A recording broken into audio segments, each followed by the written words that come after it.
So judging by the beginning, the film actually looks pretty promising, reenacting the visuals to the show's intro rather flawlessly. Even the text scroll isn't really that bad. Though how is it a season with 20 episodes can get their backstory out faster than an hour-and-a-half movie can?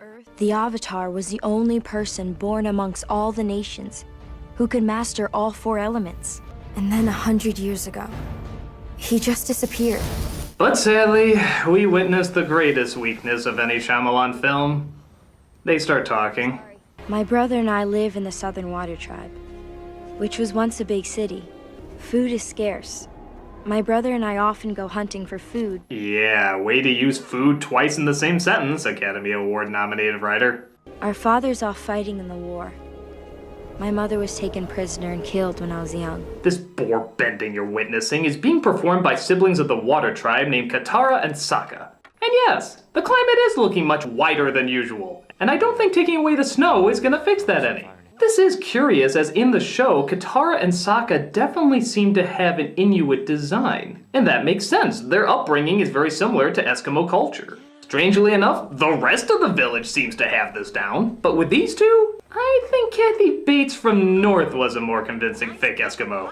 But I'm not here to judge the color of their skin, only the quality of their acting. And I'm sure if these two acted so well that they just seem perfect for the part, like nobody else could do it better, maybe we can overlook the color difference and see past all that. I watched what side of the fin tracks are more indented. That shows you which direction they're going. I saw how long the drag skids are. That shows you how fast. What would you do if They both succumb to the dreaded Hayden Christensen syndrome. No one is taking anybody away. Please wait here. What could he do? Aren't there spirits here? They were looking for someone with the same markings. Stop it! Your monotone can break glass! Are you the Avatar Ong? But they come across something while hunting. There's something under there. It's a good movie trying to get out. Kill it! They discover a boy named Aang frozen in an iceberg, along with his Where the Wild Things Are mascot, and take him back to the village. So, if this kid's acting just as bad as the other two, does Shyamalan like awkward shots where people look directly into the camera? How'd you get all the way out here? I ran away from home. We got in a storm. It wasn't very smart. I was just upset. Thanks for saving me. Lucky. I probably should get home. You're not still upset? Not as much as I was. Okay, seriously. Am I watching a school play? This all seems like a school play. I mean, I know they're kids, I shouldn't be so harsh, but did anybody give these little pipsqueaks some direction?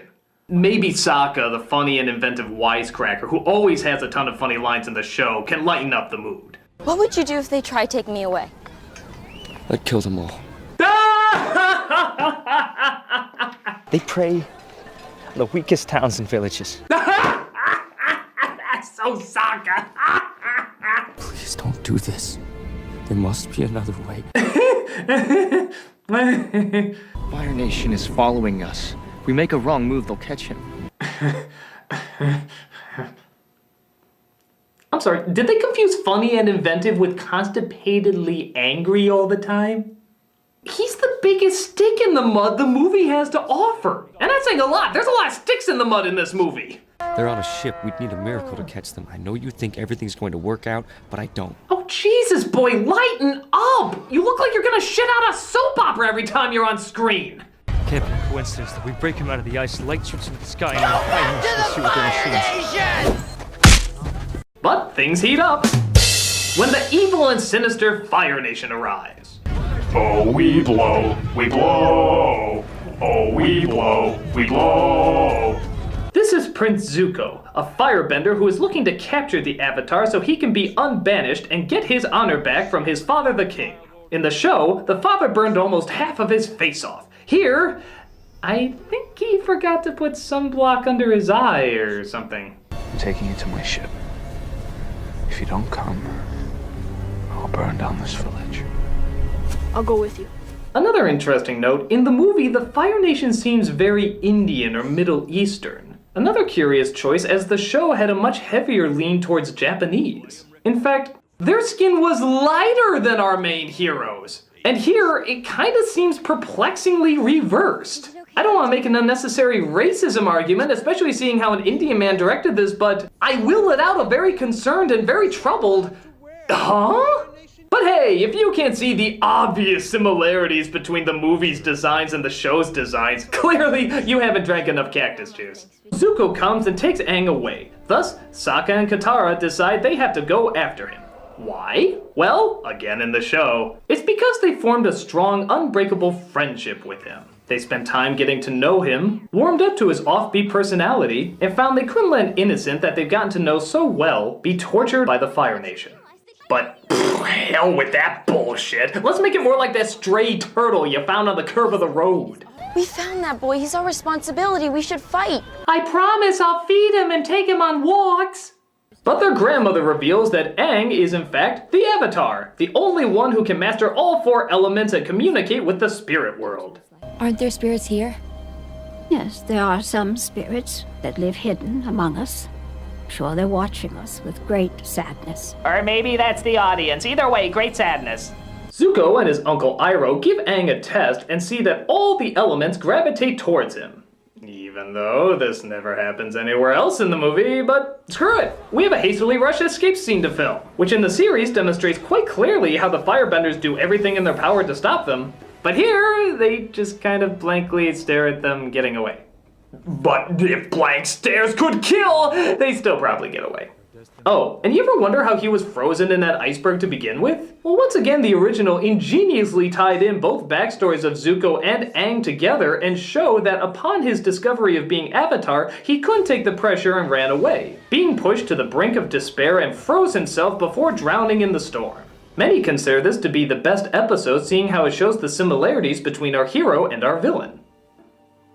Good thing it's just a sentence and a half explanation here. The person talking about it doesn't even show up on screen. He told us how he left there in a storm on Appa and got forced into the ocean where they almost drowned. Aang airbended a sphere around them and he couldn't remember anything after that. But hey, that's just one of the minor major plot devices that probably should have been explored more. Missing also is Suki, Jed, the pirates, Bumi, the fortune teller, the warriors of Kyoshi, Sokka's sense of humor, Katara's strength and motherly wisdom, and any form of fun and enjoyability that the show was so good at balancing out. But it's okay, because we have that guy from The Daily Show. So Aang and his team travel to his home in the Southern Air Temple, where he thinks he'll find the monks that raised him. Monkey Yatsu's gonna try and jump out and scare me at any moment. He's kind of like my father. Is it okay if you tell me your name? The monks named me Aang. But wait a minute! You traveled all this way, all this distance, and not once did you ever ask him his name? You know, for a kid you claim to be your responsibility, getting his name might be the most important step in protecting him. Imagine if you did something basic, like lose him in a crowd. Help! I've lost my little boy! He's my responsibility and I can't lose him at any cost! Well, what's his name? Starts with an A, I think. Alistair? I'm gonna say yes. And by the way, just a fun little tidbit, they do pronounce the names different from the show as well. My name is Aang. I'm Aang. Sokka! My name is Iroh. General Iroh. To harp on this would be too hypocritical, but luckily the film gives me so much more that I can harp on. Like this one. After disguising Aang as a Jawa, they come across a boy named Haru, infinitely younger in this version, who is chased for bending stones at Fire Nation soldiers. That child is being arrested. For what? He was bending tiny stones at us from behind a tree. He dared to kill a king's dare. So they place them all in a prison of earthbenders where... Oh, God. Wait a fuck! This is the prison for earthbenders! I'm sorry, I'm really sorry. I know it gets really annoying every single time I say in the show because it's an adaptation. Adaptation, you gotta make changes. I understand that, I really understand that, but it's gotta be changes that make sense, guys! So, in the show, the prison is on a metal ship where no earthbending is possible, and thus it breaks their spirit because they can't get away. They are powerless to stop them. Here, they're fucking surrounded by that stuff! Aang makes a big speech about rising up and fighting back, where in the show it's justified, and Katara, but still justified because there's a big risk. They have something to lose. Here, it's like saying walk through a revolving door. There's nothing to be lost. It's like having an ice cream bender at Bath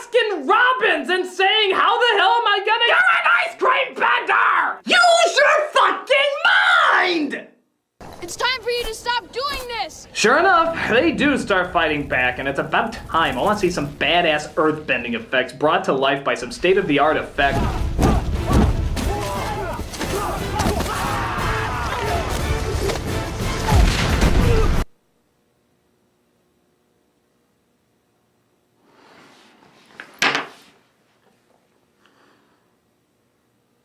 Is that really the extent of your imagination, Shyamalan? Is that really the wide range of possibilities that you could pull off with this scenario?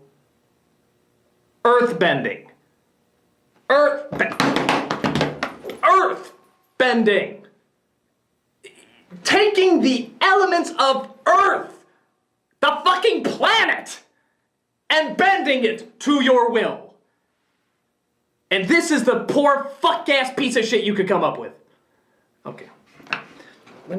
Let me give you a crash course, or a reminder, as someone who has clearly seen the show, what just one earthbender can do.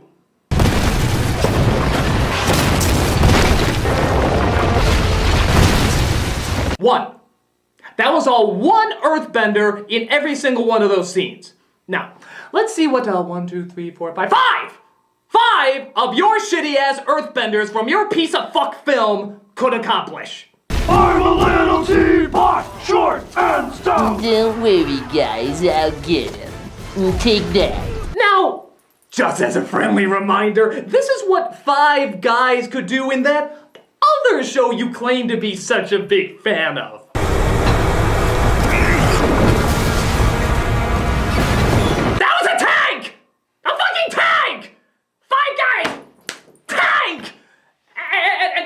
What did your pussies do again? Your version? There! Your version? There! Your version there! Your version there! Your version there! What's the matter with you? So they're given some bending scrolls by Master Mickey Mouse, but Aang explains that he can't bend all 4 elements.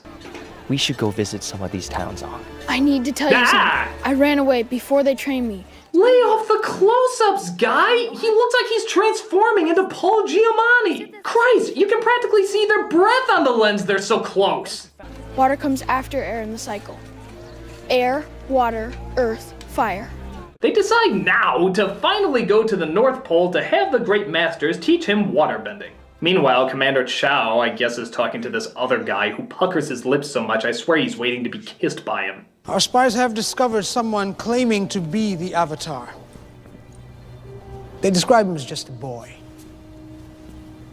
We should set a trap for this person. Let's hope, for your sake, my son doesn't find this person first. Wait a minute. That's the Fire Lord? That's the great badass villain in all this? That's the Show? Do your thing! The Fire Lord was built up big time, always kept in shadow until the final season. He was like the Dr. Claw of this show. And when he finally was revealed, he wasn't a monster or anything, but he was still intimidating. Even the picture Zuko stares at in the film looks like the original Fire Lord. But this is the most common, non-threatening person you could put in this role. It's like they grabbed a guy at the grocery store and dressed him up as Biggest Dickus. Hell fever! Hell, Biggest Dickus is more intimidating than him. He at least is played by an actor I know is dead, which kind of has the ghost value. It's more intimidating than this. So Aang goes on his own to the Northern Air Temple to see if he can find any monks. He finds a villager who shows him a room filled with all his past lies. And in my opinion, the majority of the problems with this movie can be summed up right here. See if you can spot why. How did the Airbenders know you were the Avatar, little one? They gave me a test, put 1,000 toys in front of me, and asked me to choose 4. I said I chose the same 4 objects that belonged to the previous Avatars. Don't see it? Allow me to explain. You have a great setup for an emotional moment. Aang is seeing all his past lives. The power and weight of who he is should hit him at this very point. But instead, what do? Try to explain more exposition. There's a ceremony when everyone bows to me.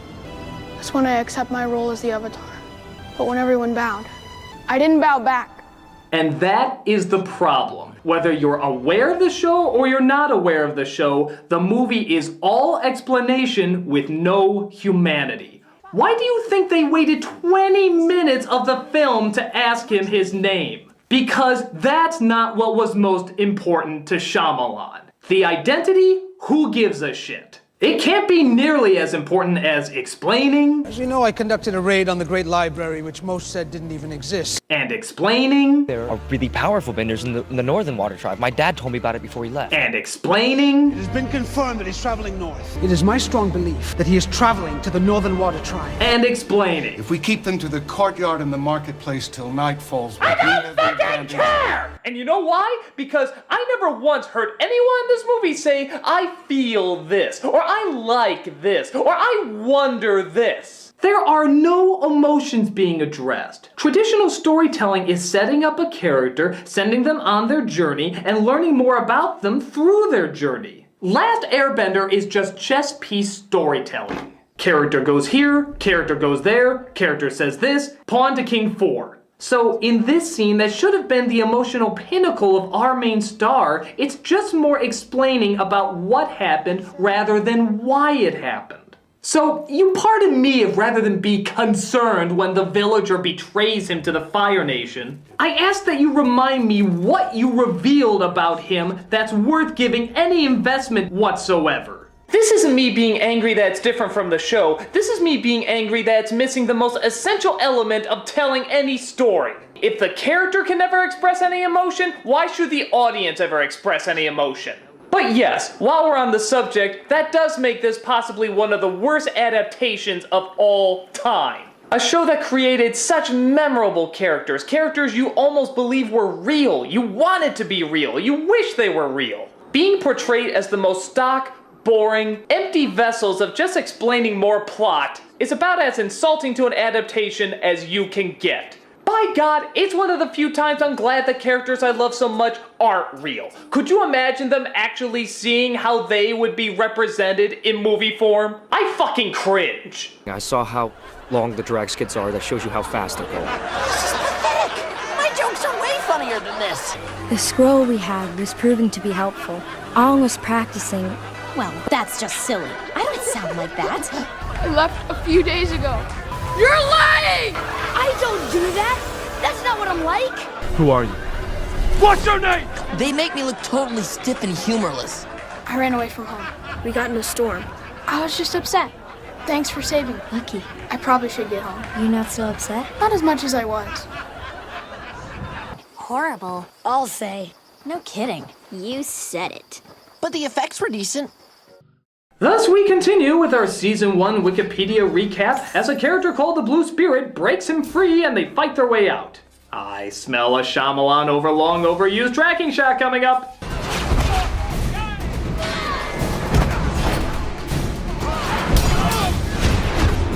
Okay, guy, tracking shots are fine, but when you use them for every other fight scene, it not only gets old, but it slows the action down. It's obvious the actors have to wait for the camera to get into place, thus taking a fight sequence that could be really quick and impressive and instead have half of it be them just standing around doing nothing. That's why we have editing, you dumb-ass jerk!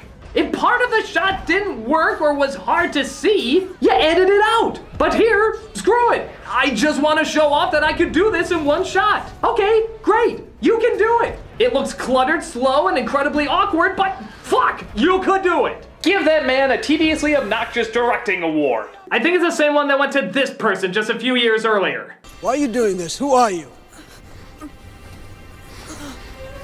Open the gates! So the Blue Spirit gets him out and is revealed to be Zuko. There's two reasons this curious scene was left in the movie rather than just having it cut out. One is that Chow and Zuko are in a race to bring the Avatar to the Fire Lord, meaning one of them can cement their position forever. And the other reason, of course, being just so Shyamalan can shout, "What a twist!" Ah, you knew that was coming.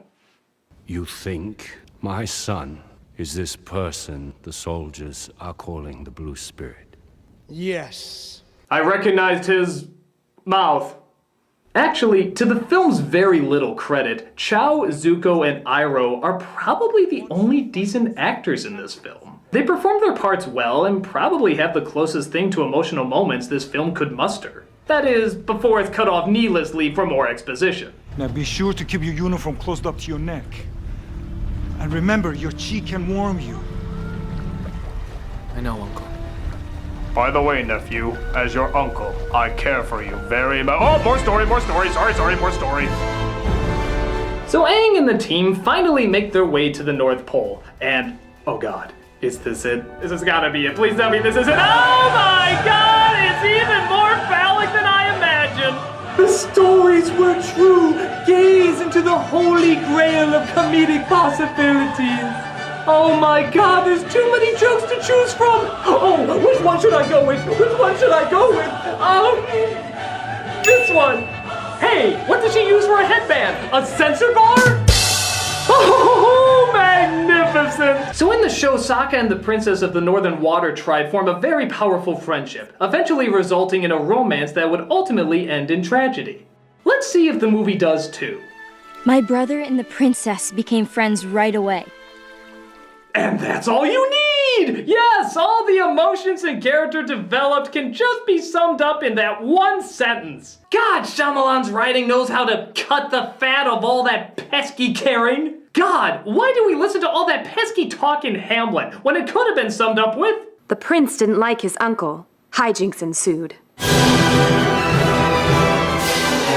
Oh, I take it back. They do have one conversation, but thankfully, it's not used to develop character or form a strong bond. It's for, you guessed it, more explaining. When I was born, I was not awake. My mother and father could not get me to make a sound or move. So they prayed for days to the moon spirit. Please, no more explaining! She'll say, "Why is your hair white, young lady? You look very odd." I don't know. Why are you so white? So both Aang and Katara master their waterbending from Bill Connolly Theoden, and as you can see, there's no stopping their incredible abilities now. Look at all that water fly. Nobody dare cross the phenomenal power that these two... Okay, here's another problem with the movie. The bending takes forever. The original keeps the action quick and exciting, as, well, action should be. Maybe 2 moves could do something impressive, but here, I could heat up a Hot Pocket before these guys do anything exciting. But with the Fire Nation getting ready to attack and the Water Tribe ready to defend themselves, with a call that lures them into a false sense of hilarity, Aang tries to figure out a way to fight them off without killing anybody, as it's not the monk's way. Is there a spiritual place where I can meditate? There is a very spiritual place. So he comes across the moon spirit, who's disguised as a fish. Yeah, that wasn't the best explained in the show either, but Aang meditates to figure out an answer. I have to get back. I'll take you. I'll stay with him. Katara doesn't seem like the best person to look after him. I mean, don't get me wrong, in the other version, it made sense. She had a kind, mature heart, but also the focus and strength to kick some ass in several awesome scenes. Nobody in their right mind would dare cross her. But in the movie, she pushed a guy.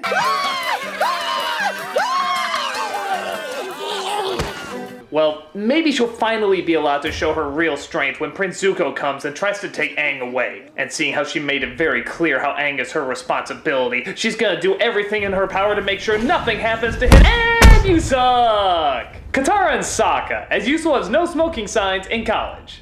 But Aang wakes up and escapes Zuko through the most masterful approach possible. Reenacting a Tom and Jerry routine.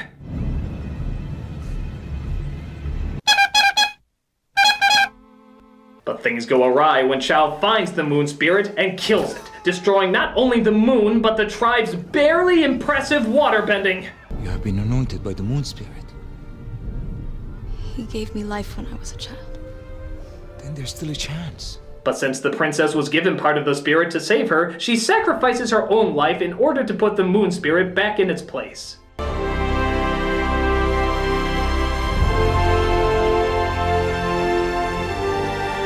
I I can hardly explain what I'm seeing, John, but the moon just came back. This results in Chow getting axed, Slumdog Millionaire returning to his uncle, Aang raising the waves to scare the rest of the army off. By the way, for someone who can't kill, I don't think these guys made it out okay. And a to be continued that thank Jesus will never be continued. Now, you must stop the Avatar from mastering earth and fire. You must give us the time to get to that day. Do you accept this unspeakably important task I'm putting in your hands? I do, Father. Yes, I am sure she'll join the Super Mario Brothers, Skeletor, Buckaroo Banzai, The Golden Compass, and M. Bison's Hand in that incredible sure-to-happen sequel! What a piece of shit. The movie is awful, the acting is awkward, the writing beyond lazy, and it fails both trying to be a faithful adaptation and a standalone movie. But it could never be a standalone movie because there's only one Avatar, the series. It was perfectly paced, perfectly performed, perfectly animated. It was that rare anomaly that chances are could never be recreated. And there's no reason to change it. It's like trying to make an opera by Mozart better. You can't do it. Every note is where it needs to be. I'm sure there'll be different adaptations in the future the same way people did with Looney Tunes or other timeless characters, but the point is the original characters are still timeless characters, and nothing anyone can do can change that. If anything, the bad adaptation makes us appreciate the original material even more.